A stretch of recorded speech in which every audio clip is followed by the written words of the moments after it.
ليلة رأس السنة، بينما كانت المدن تشتعل بالأضواء والألعاب النارية.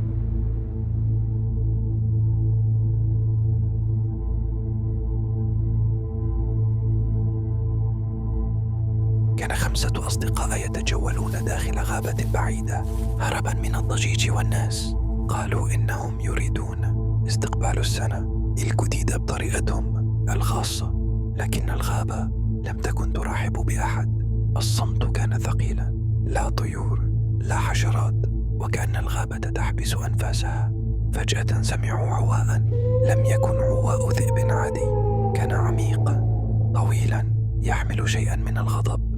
أحدهم حاول أن يضحك، مجرد ذئب، لكن الآخر لم يضحك.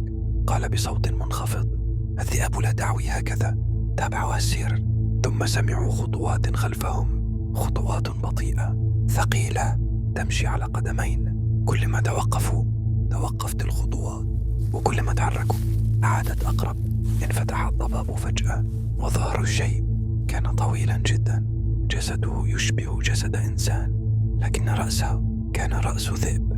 عيناه تلمعان في الظلام، ونفسه ثقيل كأنه يتشمم الخوف. لم يتكلم، لم يهاجم، كان فقط ينتظر. أحد الأصدقاء لم يتحمل، صرخ وركض داخل الغابة. سمعوا صرخته، ثم صوت تكسر عظام. بعدها عاد الصمت.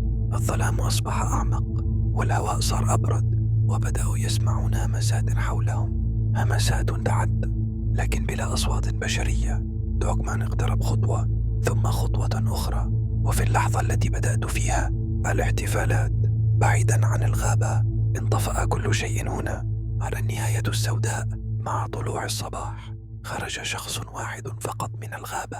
لم يجدوا آثار الآخرين، ولا جثث ولا دماء، لكن في مكان التخييم كانت هناك آثار أقدام، نصفها إنسان ونصفها ذئب. وعلى جذع شجرة قريبة كانت هناك جملة محفورة بعمق: لم نصل إلى السنة الجديدة الخاتمة. دوغمان لا يقتل الجميع، يترك شاهدا ليحمل الرعب معه. وإذا قررت يوما قضاء ليلة رأس السنة بعيدا عن الناس وتذكرت الغابة، لا تذهب. ليالي الرعب بعض الليالي لا تنتهي.